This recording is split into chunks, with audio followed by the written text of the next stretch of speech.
On January 9th, 1971, Daniel Dumile was born. Welcome to the Book of Doom. I'm your host Bajwa with Bar for Bar. This series will take us through the life and times of your favorite rapper's favorite rapper, MF Doom, from his early days with KMD, to fan favorites like Madvillainy, to his last projects with Bishop Nehru and Czarface. Now, who will be the first to tell me of a past adventure? Why don't you tell him about the time we faced Doom? All right. Well, Starting from the beginning, before Doom was Doom, he was Daniel Dumile and was born in London. This fact will come into play later on in his life, but he grew up in Long Island, New York with his younger siblings, including DJ Sub Rock. As many fans are likely aware, Doom was not always Doom. He started his rap career as Zev Love X with KMD back in 1988 with his brother DJ Sub Rock and Rodan, who was later replaced by Onyx the Birthstone Kid. We'll get more into his time as Zev Love X in the next episode, but after 1993, we wouldn't hear from Zev Love X until the official release of Black Bastards in the year 2000.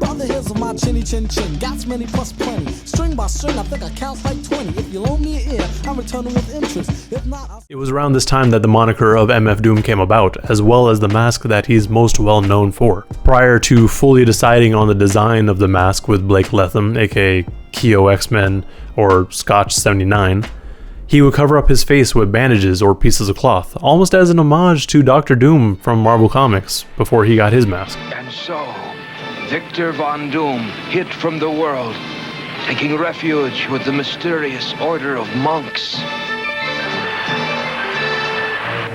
Here he became Dr. Doom. The inspiration for the mask came from gladiator helmets. So the original mask, in fact, was actually just a Halloween mask that they cut up and spray painted silver. But moving forward, they would lean more into the gladiator helmet idea. Basically what they did was take the faceplate from the gladiator helmet and attach straps to it to make it a proper mask. This early design would be the first of many iterations of his mask, which includes the most well-known mask from the cover of Madvillainy. The MF Doom moniker is the main one that everyone knows him by, and is where the idea of the supervillain really comes from. The MF here stands for both Metal Face and Metal Fingers, Metal Face being the one that we hear from most often because it is his rapper side, and then on the other hand we have Metal Fingers, his producer side. And the producer side still plays a pretty significant role in his own music, but also in music for many others.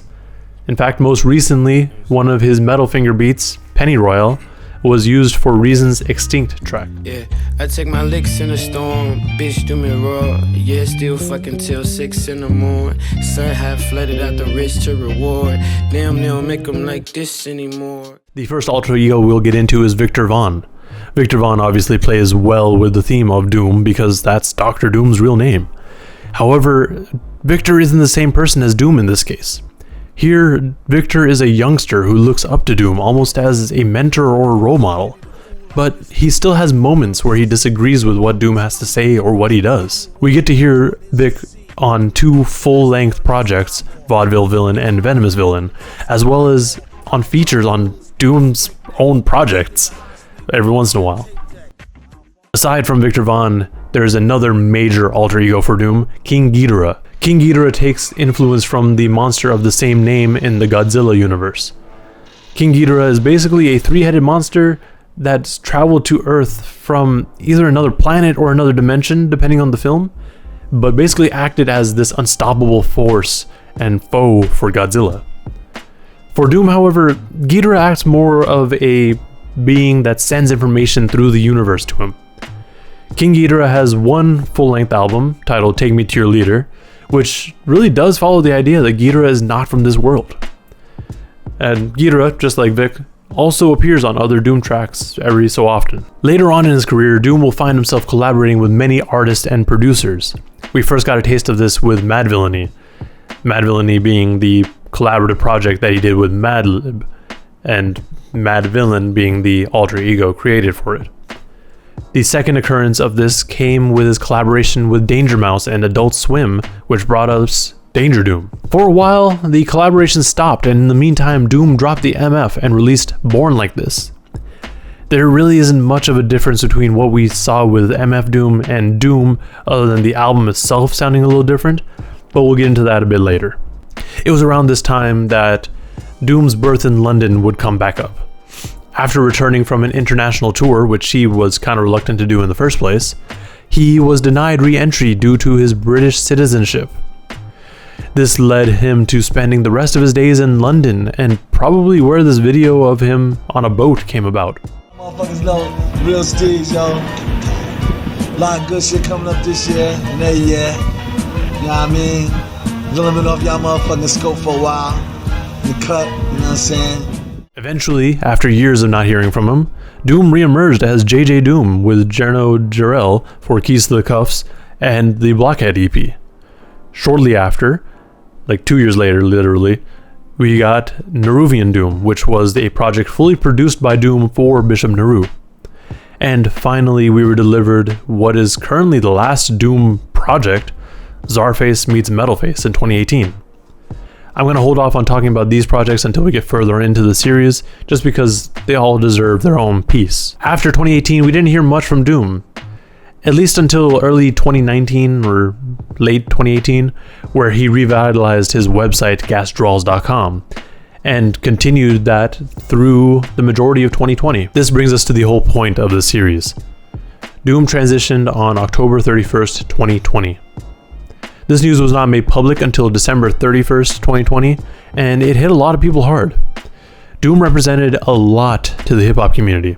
He showed everyone that it's not necessarily all about appearance and looks by hiding himself in obscurity for over 20 years. No one really knows Doom and who Doom is because his music doesn't give us all that much in terms of his personal life.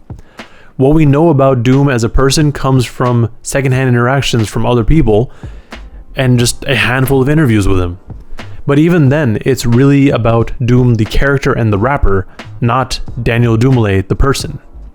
And I think that's okay. He also showed everyone that you don't have to make music that everyone wants to hear to be successful. And Doom's music is definitely out there. There was a period of time where no one I knew would really listen to Doom, no matter how much I tried to put him on, just because he was weird.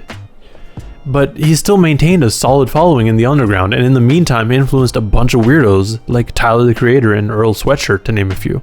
Doom's legacy will continue on and will become more apparent as we proceed through this series. I hope you'll join me for the next chapter where I'll be discussing KMD.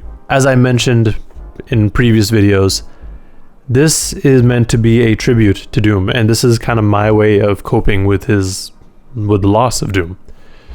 So please join me and let me know in the comments below what impact Doom had on your life and what you want to see from the series. Anyways, make sure you're subscribed so you can keep up to date with the next chapter, which should be releasing pretty soon.